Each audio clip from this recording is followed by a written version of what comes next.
बिस्मिल्लाहिर्रहमानिर्रहीम।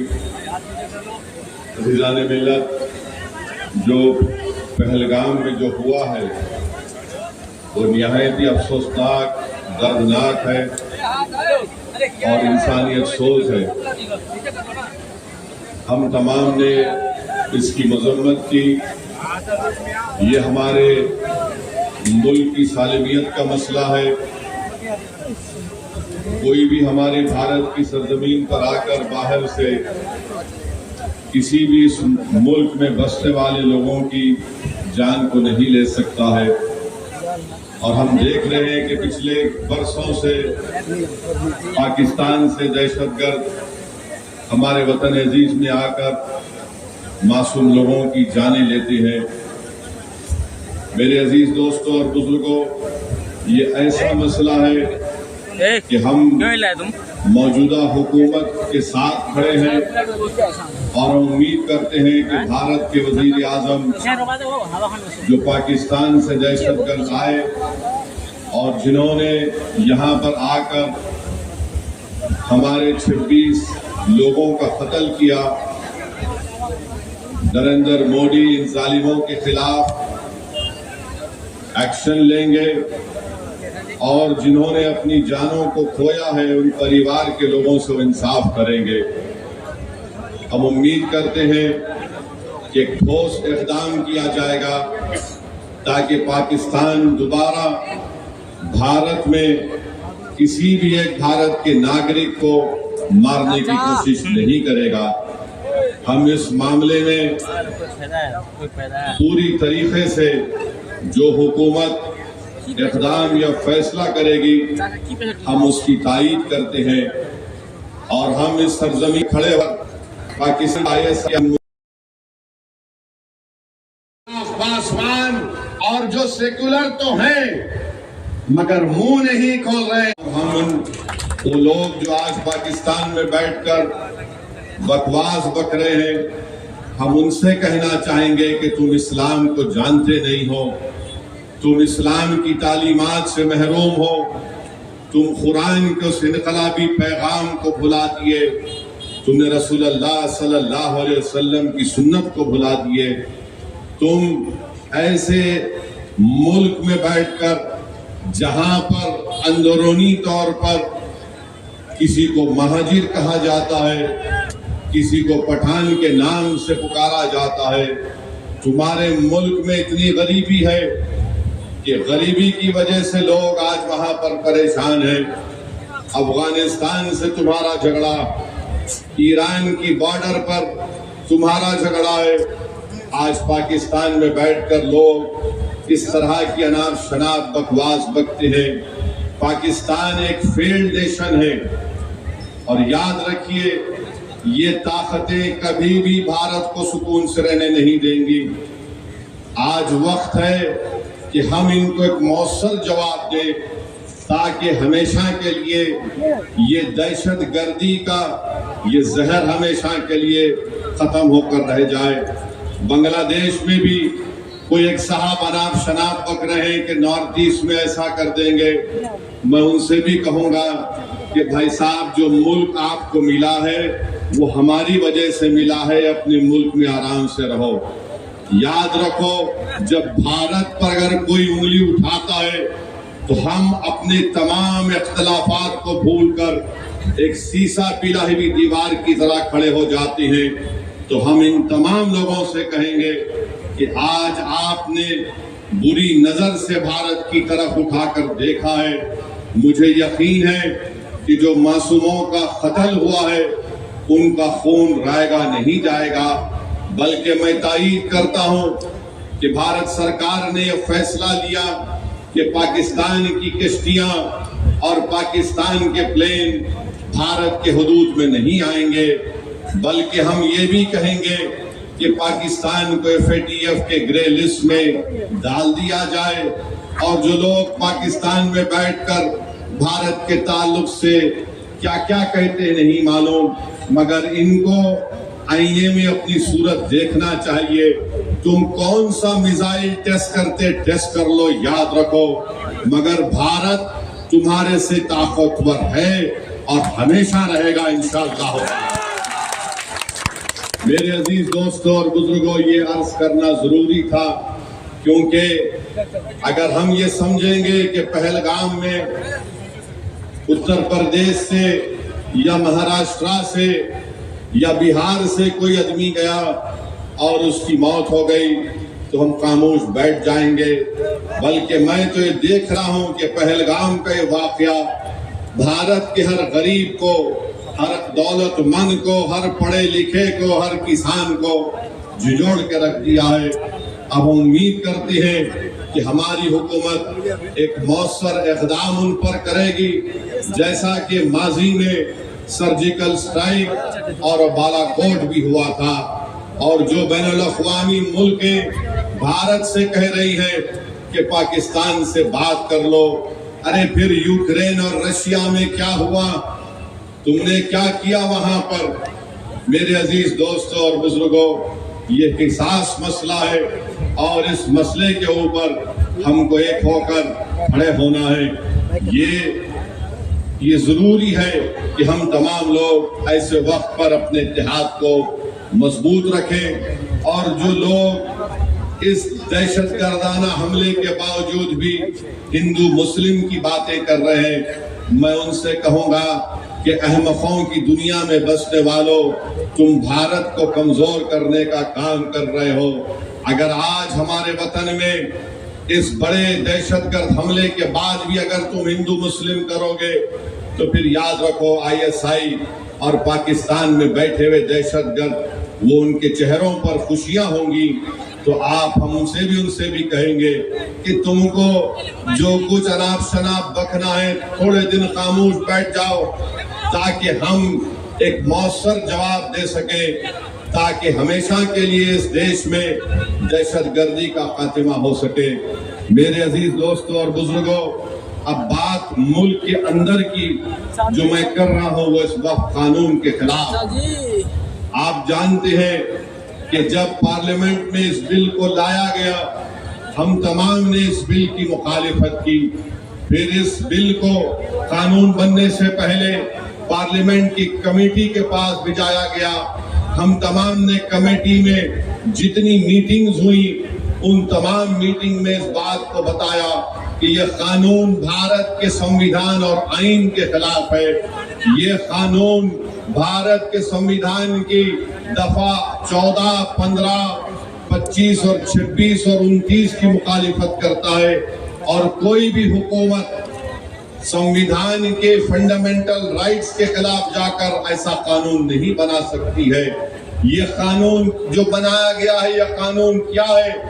ये कानून ये कहता है कि बिहार के वक्फ बोर्ड में अब मुसलमान ही सिर्फ मेंबर नहीं रहेंगे, उसमें गैर मुस्लिम को भी मेंबर बनाया जाएगा। कानून ये कहता है कि बिहार के वक्फ बोर्ड में कम से कम 2 गैर मुस्लिम को मेंबर बनाया जाएगा और उस वक्फ बोर्ड का वो चेयरमैन भी बन सकता है और अक्सरियत में भी गैर मुस्लिम उसमें नामजद किए जाएंगे। अब आप बताइए कि बिहार में 1950 का कानून है जो हमारे हिंदू भाई बहन के मंदिरों के ताल्लुक से कानून बनाया गया। वो कानून ये कहता है कि जितने बिहार में हिंदू धर्म के मंदिरें होंगी या उसके एडमिनिस्ट्रेटिव बॉडी होगी, उसमें कोई गैर हिंदू को मेंबर नहीं बनाया जा सकता। हम नीतीश कुमार से ये पूछना चाहते हैं, चिराग पासवान से पूछना चाहते हैं, जब आपके पास बिहार में कानून है कि आपके मंदिर के बॉडीज में कोई गैर हिंदू मेंबर नहीं बन सकता, तो कैसे बिहार के मुसलमानों के वक्फ बोर्ड में किसी गैर मुस्लिम को आप मेंबर बनाएंगे? बिहार में बोध गाया है, बोध गाया में वहां पर सिर्फ बौद्ध मजहब के और हिंदू धर्म के मानने वाले मेंबर बन सकते हैं। तो फिर आप बिहार में मुसलमानों के वक्फ बोर्ड में कैसे आप किसी गैर मुस्लिम को बनाएंगे? ये कानून बनाना और ये कहना कि गैर मुस्लिम मुसलमानों के वक्फ बोर्ड को चलाएगा, ये हमारे भारत के संविधान की दफा 26 के खिलाफ है। मेरे अजीज दोस्तों और बुजुर्गों, बात यहाँ तक खत्म नहीं हुई। अब कानून ये भी कहता है कि वही मुसलमान अपनी जायदाद को अल्लाह के लिए वक्फ कर सकता है, वही कर सकता है जो 5 साल से मुसलमान। आप बताइए कौन तय करेगा बिहार में आकर कि क्या ये 5 साल से मुसलमान है या नहीं? क्या नीतीश कुमार सर्टिफिकेट लिखकर देंगे हमको? क्या चिराग पासवान सर्टिफिकेट लिखकर देंगे कि 5 साल से मुसलमान है? क्या भारत के प्रधानमंत्री लिखकर देंगे सर्टिफिकेट ये 5 साल से मुसलमान है? मेरे अजीज दोस्तों और बुजुर्गों, ये किसी भी धर्म में इस तरह का कानून नहीं है। जो किसी धर्म का होता है वो अपनी आस्था की बुनियाद पर अपने जिस भगवान या अल्लाह को मानता है वो अपनी प्रॉपर्टी को, जायदाद को दे देता। मगर मुसलमानों से कहा जा रहा है कि आपको 5 साल तक आपको ये बता रहा, आप उस 5 साल तक जायदाद नहीं दे सकते। कौन आकर फैसला करेगा? और अगर कोई एक महिला होगी, कोई हमारी बेटी होगी, बहन होगी, तो कौन जाकर उसको पूछेगा? ये इस तरह का कानून बनाया गया है कि 5 साल तक आप अपनी जायदाद को नहीं दे सकेंगे जब तक कि आप ये नहीं बताएंगे कि आप इस्लाम पर अमल कर रहे हैं। क्या मेरी दाढ़ी नरेंद्र मोदी से बड़ी है तो क्या मैं मुसलमान हो गया? क्या अगर कोई हमारी बहन हिजाब पहनी या नहीं पहनी तो मुसलमान होगी या नहीं होगी? ये गलत कानून बनाया गया।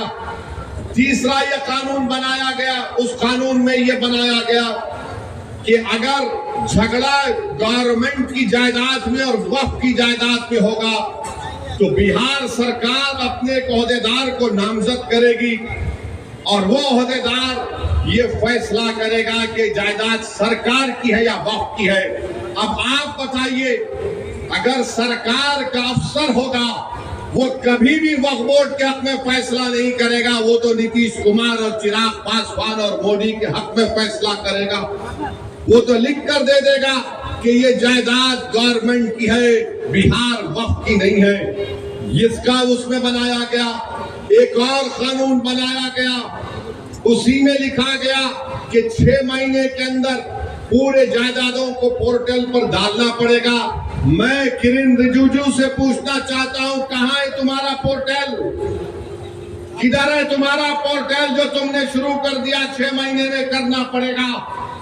मेरे अजीज दोस्तों और बुजुर्गों, इस कानून में यह कहा गया कि अगर कोई मुसलमान अपनी जायदाद को वक्फ औलाद करना चाहता है, यानी मालिक अल्लाह रहेगा मगर उस जायदाद का फायदा वो कहेगा कि मेरी औलाद को मिलेगा, तो मोदी ने कानून बनाया अगर उस वक्फ करने वाले की जायदाद में वो वक्फ करने से पहले अगर उसकी बेटी होगी तो वो बेटी का हक मार कर नहीं दे सकता है। आप बताइए, हिंदू धर्म में ये कानून है कि जो कोई भी हिंदू अपने विल के जरिए वो अपनी एक पूरी जायदाद को अपनी एक औलाद को दे सकता है, चाहे बेटी हो या बेटा हो, उनको छोड़कर वो गांव में अपने किसी को दे सकता है। जब वहां पर आप वो सहूलत है तो फिर मुसलमानों को ये आप क्यों कर रहे हैं? मैं अल्लाह के नाम पे वक्फ कर रहा हूं, अपनी औलाद के नाम पे नहीं कर रहा हूं। मैं अल्लाह को मालिक बनाकर कह रहा हूं कि जायदाद का फायदा मेरी औलाद को मिलेगा। तो यानी अगर जिस मुसलमान की बेटी होगी वो अल्लाह के नाम पर वक्फ नहीं कर सकेगा, यह कानून बना दिया गया।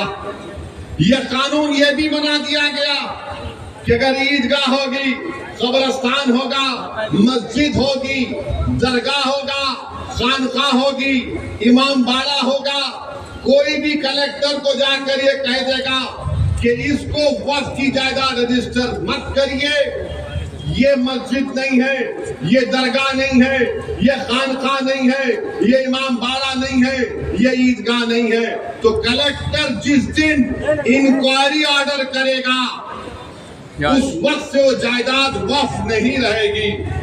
तो कलेक्टर को खाली इंक्वायरी लिखना पड़ेगा, हम अपनी जायदाद से महरूम हो जाएंगे, हम अपनी जायदाद से महरूम हो जाएंगे।